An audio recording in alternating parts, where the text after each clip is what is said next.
How we doing, friends? My name is Jesse, and welcome to More Than a Man Project. Today's video is going to be what I'd tell my 18-year-old self about masculinity.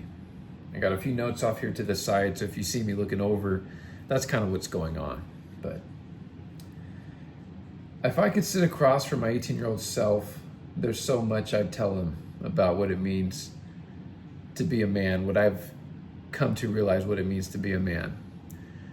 But the 18-year-old self wouldn't listen to me. He definitely wouldn't. It's taken me a lot to actually come to this realization today. I'm in a relationship of 9 years. I've gone to therapy for almost 2 years, and couples therapy as well, probably for about 2 years as well too. And I've actually done couples therapy before I did individual therapy. And at the moment, I'm in both. So I'm in couples therapy and individual therapy. And I hope through my channel, as I continue to make topic videos, that we begin to see therapy in a different light. Just because someone is in therapy, it doesn't mean that they're broken. But this whole video is about getting to my younger self, so we'll wait to speak on some lessons, as we go on. But the thing is, friends, what I used to think was masculinity back then, it's not what I think it is today. And in terms of what being a man, what I thought was being a man back then, it's not the same today. It's different. It's evolved. It's morphed. I mean, a lot of the traditional foundational pieces are still the same. So I will tell my younger self that hasn't changed.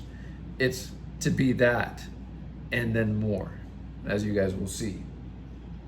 And the thing is, friends, back then I thought I had it all figured out. But I mean, you're so young at the time.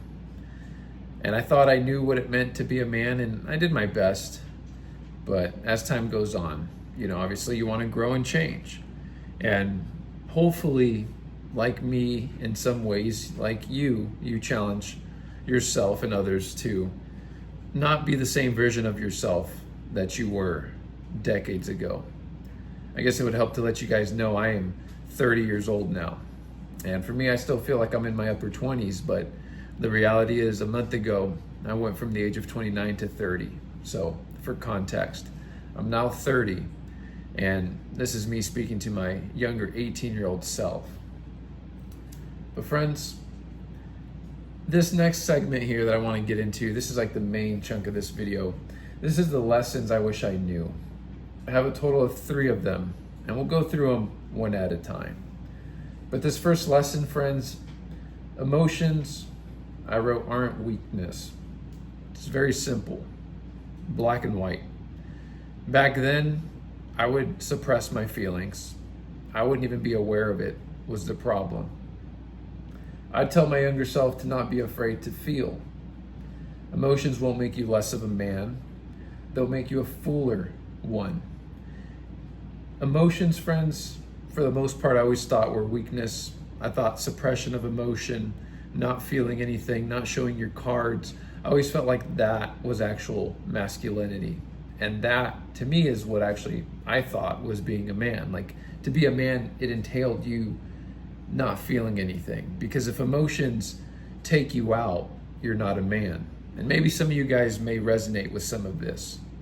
But to be taken out by feelings means I won't be able to be ambitious in my goals and get my stuff done, right? I won't achieve what I want to achieve.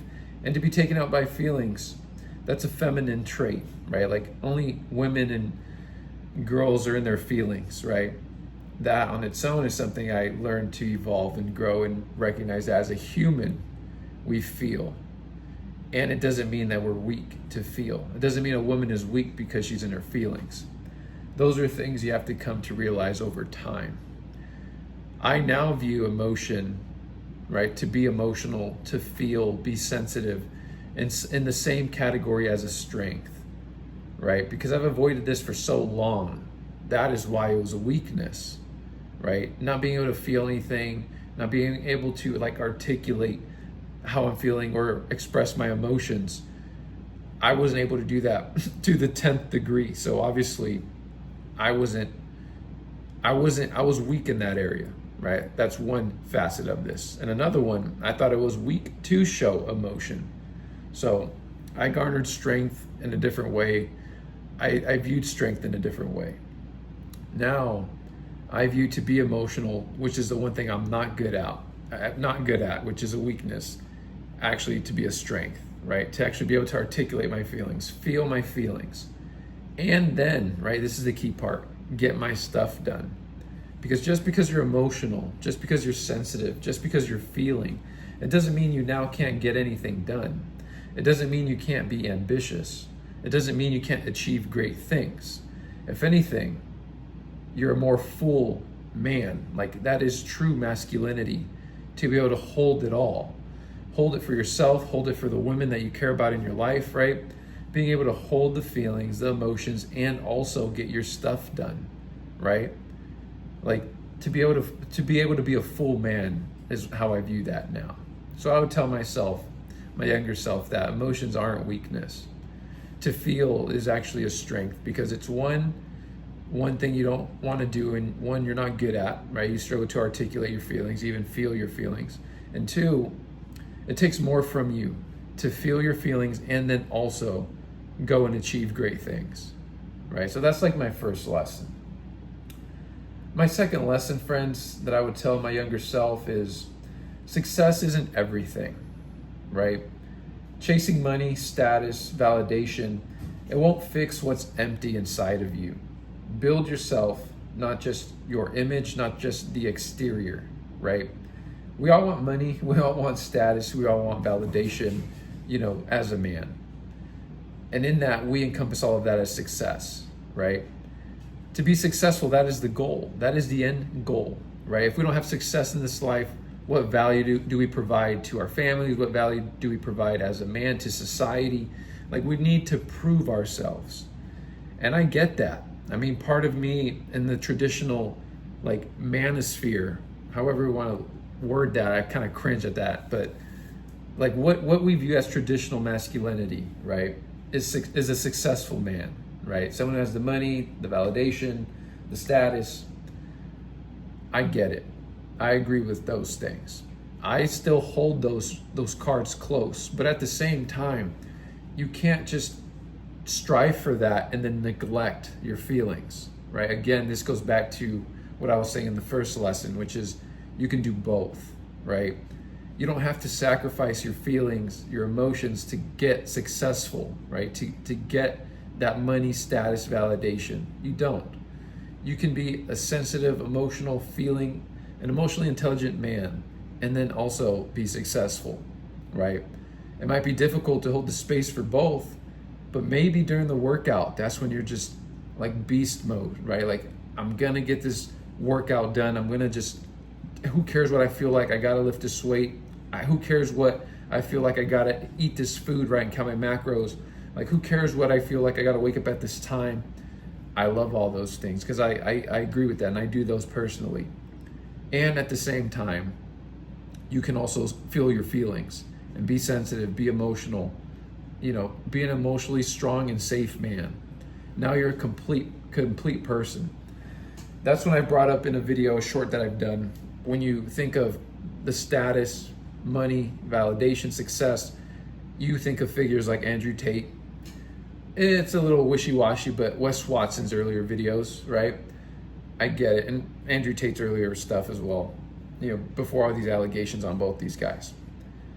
But the mindset, right? It all comes with the mindset to be ambitious, to be successful. I like that. But if you look at both of those two guys, just as examples, they tell you to suppress your feelings. They tell you to not feel anything. They say it's not going to help you get to your goal. But I will tell you here, friends, that it will help you be a more complete man, okay? And maybe none of us will be as successful as those two guys. So realistically, we're going to live in a different world than them two. So that idea of being able to get any girl you want is not going to, it may not slot in place for us, right? For you. So you may actually have to have a heart and be sensitive and be vulnerable, right? But I actually see that they should also be that way. But that's holding two truths at the same time, and it's very difficult to do. And as men, we don't like doing things that are difficult in some ways, because if it's too difficult, we don't feel we can, and then we fail and it cycles, right? We're not competent enough. My point to saying that example and bringing that up is you can be successful. You can, right? And you can feel your feelings, right? For context, I had to get to a place where I felt comfortable in my own life, right? Like I couldn't build both at the same time. I work as an RN, I work as a nurse consultant for the state government. Like I feel like I've made it in my life, right? Financially, I'm doing well, and I went to therapy. I'm still doing this over here, got my career going. I still count my macros, go to the gym. I feel like I'm comfortable in my skin, and I care a lot about my relationship, and I never want it to fail. And if it is failing and if something's going wrong, what's going on? I dove into myself. I realized I had some weakness in the areas of emotions and feelings, and then I addressed them, right? And then I lifted those up. I already got the career, I got the money. You can have both, right? It makes you a more complete man. I can only imagine how strong Andrew Tate and Wes Watson would be if they already got the success and now they opened up their heart to be vulnerable, right? And instead of telling guys to just suppress their feelings, showing and leading the charge for them to feel their feelings. But it's so foreign, right? So foreign. They just continue to actually push the message of what is a toxic trait, which is suppress your feelings. They don't matter. But anyways, that's lesson 2 that I would tell my younger self. Lesson 3, vulnerability builds connection. I wrote, the bravest thing you'll ever do is let people see the real you. That's where love and respect actually grow. For me, friends, I get it, right? Like I understand there's men go their own way movement. I get it that men who are in relationships with women over and over again, same shit happens. They eventually get tired of women. They blame women. No more relationships. It's just me on my own. I'm at more peace this way. I'm happier this way. Less problems, less toxicity. Like I am healthier this way. I get it. But just imagine if you actually were able to figure it out on the side of relationships, right? And you were able to keep that peace, keep that success, keep the money, keep the ambitious goals, right? Keep achievements, whatever that means and looks like to you. But also you're able to get relationships. It does require you have to be with a healthy female partner, a healthy partner, whoever it is in your life, right?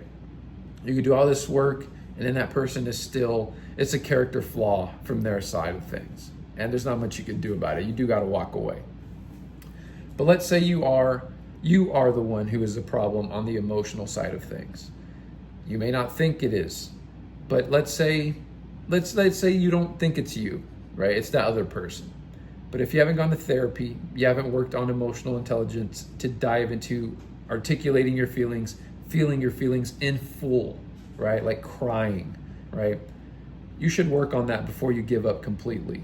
Because what's the worst thing that can happen? You actually learn how to do that, and then you can use that in your next relationship, right? What happens is a lot of us men, we just never work on that area. We never work on our vulnerability. We never work on our emotional intelligence, our container, right, of emotions and feelings. I get it. I mean, me saying this sounds weird in any ways, right, to a lot of us. I will bring in myself as an example. I realize I like companionship, okay, from a woman. I have a partner of 9 years. It's only been this long because I've had to go back to the drawing board and work on my own personal stuff, right, emotionally. I didn't feel anything.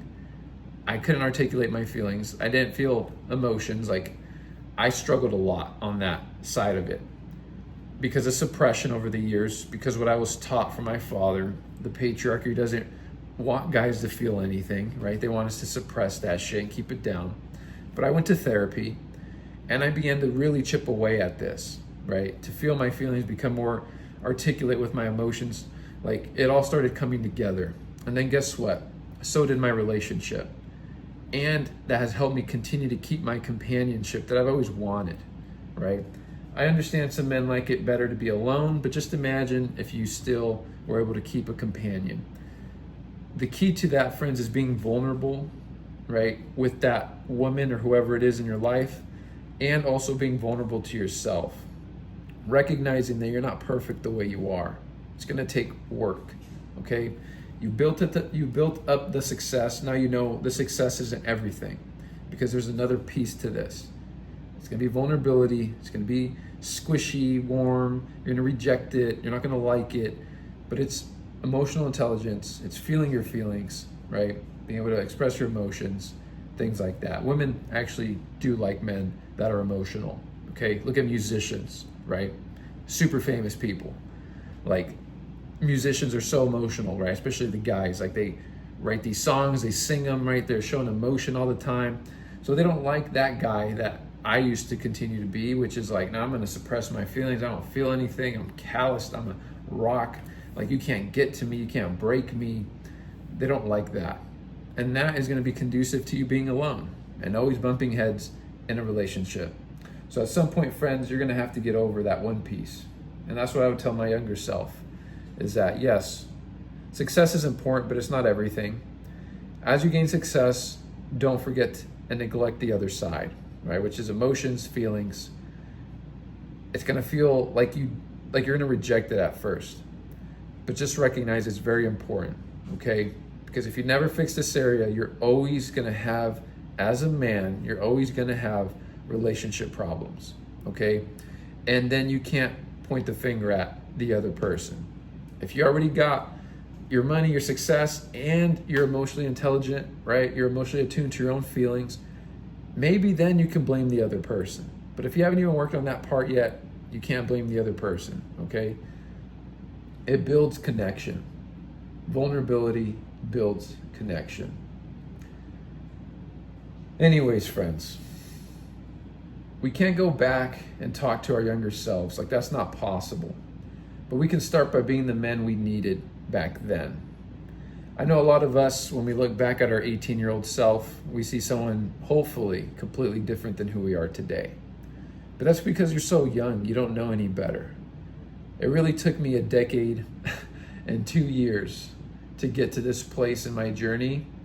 And now that I'm in this place, aware of how important as a man it is to feel your feelings, right? Not suppress, not only for yourself, but for those people in your life that you care about, right? It's conducive to companionship that's healthy. It's conducive to getting everything you want in this life as a man. I'll just put it that way. Because as long as you continue to avoid this area, the holes are going to pop up in your life. It's not conducive to the outcome that you want. You're going to be lonely. You're going to be isolated. You're going to be dealing with anxiety, depression. You'll probably be overweight. You'll probably have a drinking problem. Suppression of emotions is conducive to those things.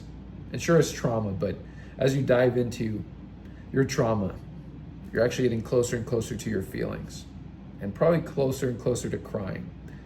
Crying is very healing. Anyways, friends, masculinity isn't about proving yourself.